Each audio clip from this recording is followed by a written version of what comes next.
मेरा नाम नेहा भंडारी है। मैं ये कहूंगी कि बीएसएफ के हर मेंबर, जो भले वो मेल है या फीमेल है, सबका इक्वल पार्टिसिपेशन रहा है और बीएसएफ ने अपनी ड्यूटी बखूबी निभाई है।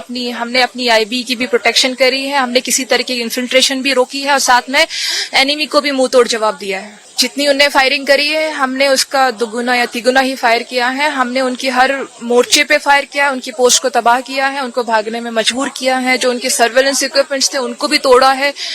तो मैं ये कहूंगी कि हमने उनको पूरी तरीके से दबा दिया था हर तरीके के फायर से। मैं ये कहूंगी कि हाँ, हमें ऑप्शन दिया गया था कि हम जा सकते हैं, लेकिन मेरी हर महिला कार्मिक ने और मैंने खुद ये चुना कि हम वहां पर रहेंगे, क्योंकि हमें ट्रेन जब किया गया तो हम सक्षम हैं हर चीज से डील करने के लिए। और उसके बाद जब हमने ये बोला तो हमारे हर सीनियर अधिकारी ने हमें मोटिवेट किया कि हाँ, आप सक्षम है। तो उनने भी हमें जब भरोसा जताया तो हमें भी उस भरोसे को कायम रखने की हमारी जिम्मेदारी है। जैसे हमारी ड्यूटीज होती है, हम जैसे बॉर्डर में तैनात होते हैं, हमारी नॉर्मली ऐसे ही हम तैनात थे और जो हमारे सीनियर कमांडर थे उन्होंने हमको ब्रीफ किया था कि फायर आ सकते हैं, तो हमको फायर की जवाब फायर से देना है। तो जैसे फायर आया, हमने फायर की जवाब फायर से दिया है। तो बोलेंगे कि हम लड़कियां हैं, हम पीछे कहीं से कम नहीं है, तो हमको आगे आना चाहिए और सभी के साथ कंधे से कंधा मिला के आगे बढ़ के रहना है हमको, और वो भी बॉर्डर पे भी रहना है। हमारा पोस्ट में फायर आया था 10 मई 2025 के लगभग दोपहर के 3:10 में। तो हमें ऊपर से आदेश दिया गया था कि जब फायर आएगा तो फायर का जब फायर से देना है। तो हमने तब तक फायर किया जब तक दुश्मन मजबूरी ना हो जाए अपना पिन डाउन करने में। तो हमने फायर का जब फायर से दिया है और उनको मजबूर किया है कि पिन डाउन करने में। और हमारा मेन मोटिव यही था कि जो दुश्मन का सर्विलेंस इक्विपमेंट है उसको डैमेज करना, क्योंकि 24 घंटा उससे हमको नजर में रखते हैं।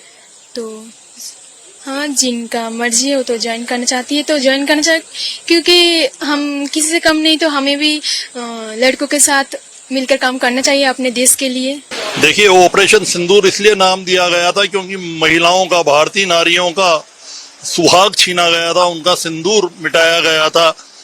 तो हमारी जो भारतीय सीमा सुरक्षा बल की सीमा भवानियां हैं, ये दृढ़ प्रतिज्ञ थी कि सिंदूर का बदला जरूर हम लेंगे और पूरी ताकत के साथ वो बॉर्डर पर पाकिस्तान को ऐसा जवाब दिया, उनके ऊपर ऐसा अटैक करा कि वो कई दशकों तक इसको भूल नहीं पाएगा। जो नेहा भंडारी हैं, हमारी असिस्टेंट कमांडेंट, कंपनी कमांडर थी, मैं खुद इनके पास गया और मैंने इनको रिक्वेस्ट करी कि आप पीछे हटना चाहती हैं तो पीछे आ सकती हैं, रियर हेडक्वार्टर में जा सकती हैं। पर इन्होंने और इनकी जो साथ की सीमा भवानियां थी, उन्होंने सबने पीछे जाने से मना कर दिया। कहा कि नहीं सर, हम दुर्गा का रूप है लड़ाई होने पर और हम पाकिस्तान को सबक सिखा के रहेंगी। जो इनका टेररिस्ट लॉन्चिंग पैड है लूनी, वो भी इनके मोटर की जद में था। तो ये सब बिल्कुल तैयार थी, इनकी आंखों में प्रतिशोध के शोले देख सकता था, दिल में इनके ज्वाला जल रही थी। और सारी महिला हमारी जो कार्मिक थी, इन्होंने मना कर दिया, नहीं सर, कुछ भी हो जाए, चाहे हमारी जान चली जाए, पर जो अत्याचार पाकिस्तान और पाकिस्तान समर्थक आतंकवादियों ने करा है उसका बदला हम लेके रहेंगे और पाकिस्तान को हम धूल चटा देंगे। और जिस तरह से इन्होंने गोली का जवाब गोले से दिया और जिस तरह से उनकी बीओपी, सर्विलेंस इक्विपमेंट, उनके जवानों, उनके आतंकवादी कैंपों पर प्रहार करा, ये बहुत तारीफे काबिल है। जितनी भी प्रशंसा करी जाए उतनी इनकी महिलाओं की कम है और मैं इनका सीनियर ऑफिसर होते हुए इनकी बहादुरी को सलाम करता हूँ और इनकी प्रशंसा करता हूँ।